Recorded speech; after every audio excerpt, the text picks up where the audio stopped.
কেশবপুর গ্রামে উঁচু বিল্ডিংয়ে তাদের বাড়ি। রীনা দেবীর স্বামী অনেকদিন আগেই মারা গিয়েছিল। তার স্বামী চাকরি করত, তার 2 ছেলে ছিল। বড় ছেলের নাম মলয়, ছোট ছেলের নাম দীপক। দেখ ভাই, আমি বড় ছেলে, আমার চাকরিটা পাওয়া দরকার। চাকরিটা আমি পাবো, আমি বাবার সব কথা শুনতি। থামো তো তোমরা, আমি মাকে ডেকে নিয়ে আসছি। অত ঝগড়া করবার কি?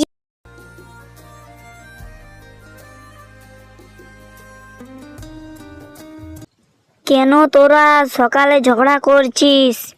দেখো মা, দাদা কেমন কথা বলছে। আমি বাবার সব কথা শুনতি, তাই আমার চাকরিটা পাওয়া দরকার। চাকরিটা কে পাবে ওটা আমি বল। হ্যাঁ মা, আপনি বলে দাও। চাকরিটা পাবে ছোট ছেলে, তার বাবা সব কথাই শুনতো। হ্যাঁ মা, ঠিক আছে। আমি সংসারে সব কাজ করব মা। ছোট ছেলে চাকরিটা পেয়ে গেল। এই শুনে মলয় চলে গেল ঘরে। হ্যালো মা, তুমি কেমন আছো? হ্যাঁ বিটি, আমি ভালো আছি। তোরা কেমন আছিস? এতদিন পর আমার কথা তোদের মনে পড়ল। অতদিন ফোনে রিচার্জ ছিল না, আজ রিচার্জ করলো। তোমার জামাই চাকরি পেয়েছে বলে প্রথম বেতন পেয়ে। তোর শ্বশুরের চাকরিটা পেয়েছে? হ্যাঁ মা। কত বেতন? 50,000। কত পয়সা বাঁচলো? যা ধার ছিল সেটা মেটালো, আর ঘরে যে রেশন পাতি ছিল সে আনলো, আর মায়ের ওষুধেই টাকা ফুরিয়ে যায়, 1 টাকা মা তুমি কোনো উপায় বলে দাও। তাহলে শুন।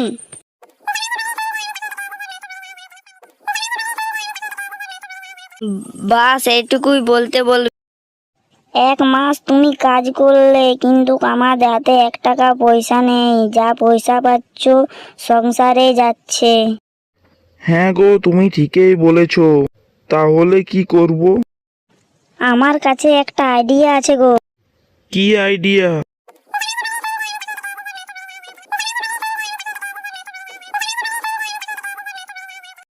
তোমার মাথায় এত বুদ্ধি কোথা থেকে আসে গো? এই বলে চলে গেল দীপক তার মায়ের কাছে।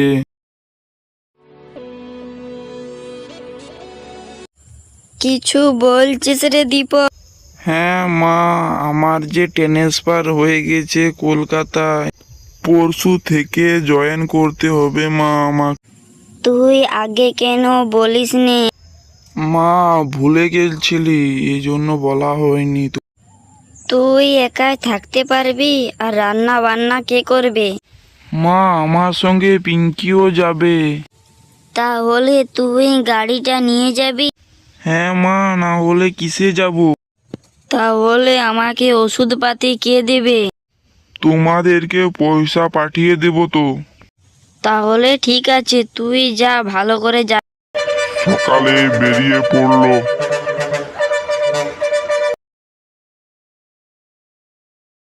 হ্যালো দীপক। হ্যাঁ মা, বলো। আমার ওষুধ ফুরিয়ে গেছে, পয়সা পাঠা তুই। বিকালে পয়সা পাঠিয়ে দেব। আমি এখন ফোনটা রাখছি, কাজে যেতে হবে। বাহ বিটি বাহ, তোর বরকে তুই আঙ্গুলে নাচাচ্ছিস।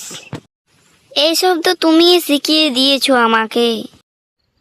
রাত্রে 1,000 টাকায় তো আমার কিছুই হবে না। আমার ধারেই আছে 3,000 টাকা, আর না ধার দিলে ওষুধ দেবে না। মা, এবারে তো বললাম কম পয়সা দিয়েছে, তুমি অন্য দোকান থেকে ওষুধ নিয়ে নেবে। এই বলে ফোনটা কেটে দিল দীপক। বড় বউ এসে বলল, মা, তোমার ছেলে তোমাকে পয়সা পাঠিয়েছে? না, বললো বিকালে পাঠিয়ে দেবে। মা, কিছু বলছো তুমি? হ্যাঁ বলো, একটা কথা বলছি। বলো মা, তোমার কি কথা আছে? জলদি বলো, আমাকে বাইরে যেতে হবে। বলছি দীপক ফোনেই তুলছে না, শুধু সুইচ অফ বলছে। আমার ওষুধ ফুরিয়ে গেছে। তাহলে আমি কি করব মা? তাহলে তুই কিছু ব্যবস্থা কর, না হলে তো আমি অসুস্থ হয়ে পড়বো। তাহলে মা দেখছি কারো কাছে আমি ধার নিচ্ছি। ঠিক আছে। দীপক তার বন্ধুর কাছে ধার নিয়ে ওষুধ আনতে চলে গেল। ওষুধ নিয়ে এনে তার মাকে ধরিয়ে দিল। আরে সমু, তুই কখন এলি?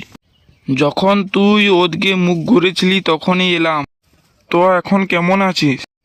আমি ঠিক আছি, তোরা কেমন আছিস? আমরা সবাই ভালো আছি। তোর জন্যে একটা সুখবর আছে। কি সুখবর আছে, জলদি বল আমাকে। তোর ভাইয়ের কোম্পানিতে আমি ম্যানেজার হয়েছি। দিল্লিতে? না, কলকাতায়। তাহলে তুই এখানেই থাকবি? হ্যাঁ, আগে তুই বল, আমাকে কিছু তুই লুকাচ্ছিস? তাহলে তোকে আমি বলছি আমাদের কি হয়েছে।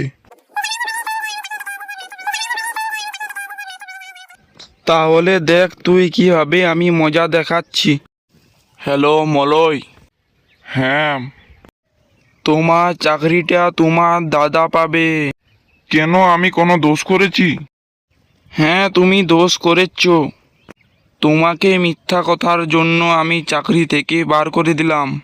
তুমি যদি বাঁচতে চাও তাহলে তোমার মায়ের কাছে এসে ক্ষমা চাও। মা, আমাদেরকে ক্ষমা করে দাও। এবারের মতো আমাদের ভীষণ বড় ভুল হয়ে গেছে। এবারের মতন তোদেরকে ক্ষমা করে দিলাম, তবে একটা শর্ত আছে। কি শর্ত? আমরা সব শর্ত মানতে রাজি আছি। চাকরিটা পাবে মলয়। ঠিক আছে, আমাদেরকে খেতে দিলে আর থাকতে দিলে হবে।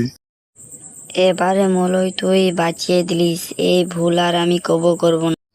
এবারে তাদের সুখের দিন চলে এলো।